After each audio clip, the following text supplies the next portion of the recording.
Bryant, a question from Wayne Bryant, please. Should children be denied an education if they don't have the MMR vaccination? This is this week's suggestion from Sandim Makara, former chairman of the BMA, that children who hadn't had the MMR vaccine should be excluded from school, because otherwise measles were going to take hold among children who had been vaccinated, and this was the only way to make sure that the society as a whole was free of measles. Paddy Ashdown, do you think children should be denied entry to schools unless they've had the MMR jab? No, I don't. I mean, I don't think you should take it out on the children. All right. I think that is exactly the wrong way to go, nor do I think, as has been proposed in some circles, that this should be compulsory MMR. I don't believe in the idea of compulsory administration of medication. I think that is a fundamental infringement on our civil liberties. At the same time, I do think that those who have argued against the MMR vaccine, and there are some very notable doctors who have got a very great deal to answer for. And I hope that every parent will see it as their duty and in the best interest of their children to administer the MMR vaccine, which will certainly save us from these kind of diseases in the future, and must save huge amounts of real misery amongst children and others. When in the Victorian era they tried to introduce compulsory smallpox vaccine, there were riots in the streets in the north, weren't there? So too. Dr. Liam Fox. Well, I don't know whether I'm mellowing or Paddy is, but I've never agreed with him as often as I have this evening. I think it's absolutely right. You don't take it out on the children, but you do have to educate parents, especially young parents, about the damage that measles can do. Now, in the 10 years that I was practicing in medicine, I don't think I once came across a case of measles. Most young doctors haven't seen measles, and parents don't have any fear of measles. Yet the encephalitis, the brain infection you can get with measles, can leave your children deaf or blind, or it can even kill them. And the smaller the number in the population who are immunised, the greater the risk to everybody else, which is the point that was being made. So what we need to do is public education to parents about the risks that they're putting not only their own children at, but also all the other children as a consequence of their actions. And get back to the idea of public health, which we used to have, which it wasn't just about you.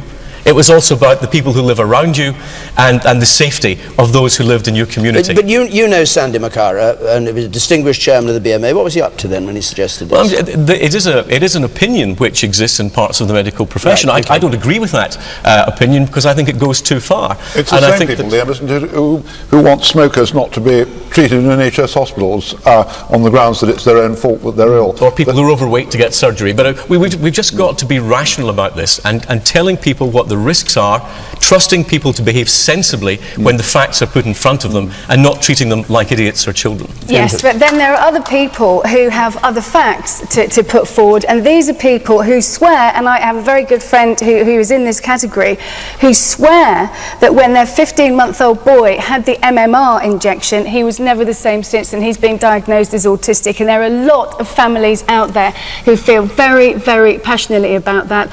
And although the medical evidence we keep hearing is against them, you cannot convince a parent who had an otherwise healthy child who turned into a completely different child at 15 months after they had the MMR injection. You cannot deny those people.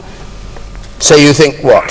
That there should be no compulsion? So I think there should be a choice. There's no compulsion at all. I believe it's compulsory in America for school-age children. And in some European countries. You, sir?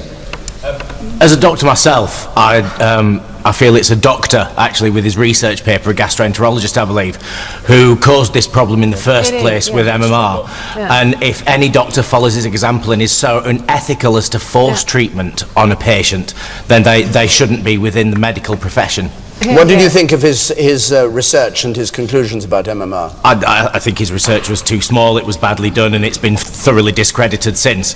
But again, the media whipped it up into a large frenzy, causing a huge health scare and giving credence to stories that even medical journalists probably knew nothing about. What do you say to Fiona Phillips' friend, for instance? I would say that the case is unproven, and there are a lot of things that can go wrong in a toddler, and it just may be coincidence, as it seems from the research, that they develop autism at the time of MMR. Okay, if that case is unproven then, and lots of other people who express similar stories, then how is the case for MMR proven? Jan Royall, what do you think about the compulsion? So, I don't agree with compulsion, but I personally think that the gentleman over there is absolutely right, that it was wholly irresponsible for that doctor and then for the media to take that story forward. So it destroyed trust in the MMR vaccination, and a lot of people have suffered as a consequence. What we need is better education. I think every PCT has got a responsibility to better educate the people who go to doctor's surgeries, etc. the woman in green there. When I was 14 months old, I had the diphtheria inoculation, so we're going back nearly 60 years.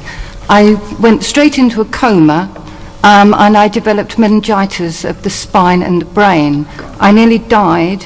I was saved by this newfangled drug called antibiotics at that time.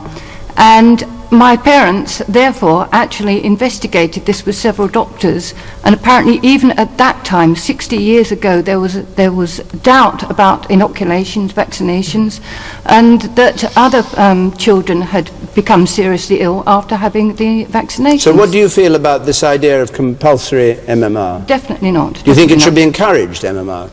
I don't think that case is proven, no. Okay. Man up there, yes, you said. Yes.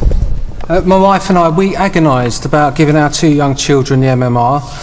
No vaccination is 100% safe. There's the question, we're talking about trust. We don't know who to trust as the public. Tony Blair wasn't prepared to say whether his own children had the MMR. Same with Gordon Brown, he hasn't answered. How can we expect... He said we may have done now, but he was very reluctant to do so. And very much we find again and again the political class saying, we want you to do as we expect you to do, and not actually... keep the same standards as self. It's fine if you've got money to send your children to private school. You know, you can avoid those things or send your children to other things. We actually researched getting 3 separate injections because of the fear, and we weren't able to do it. And the NHS had no interest in helping us whatsoever. Okay. Max Hastings. It's got to be right to persuade rather than to compel. That parents have always got to have that right to choose because it's their child's life. I suppose the other thing where I think Jan Royall made an absolutely fair point that there's nothing more irresponsible in the media than to push scares about health, because the trouble is it's something we don't ourselves understand. We're completely the prisoners of medical science, because if we're told that ourselves, or worse still, one of our children has got a given condition, we just have to believe that the doctors know what they're saying and what they're doing. And if doubts are raised in our minds about whether in fact these doctors do know what they're saying or what they're doing, then that's a pretty serious business. So it's got to be persuade, but parents must keep the choice. Mike, you talked about this question about the media's attitude earlier, and there's this question of so-called balance in the media, and 99% of the medical profession think one thing, 1% thinks another thing, and both views are put on as though they represent equal weight within the evidence, and that's not balance. No. Okay. Let's... that will always get more airtime, not the sensible view. We've got a few moments left, and I want to take a question from Beverly Pierre, please.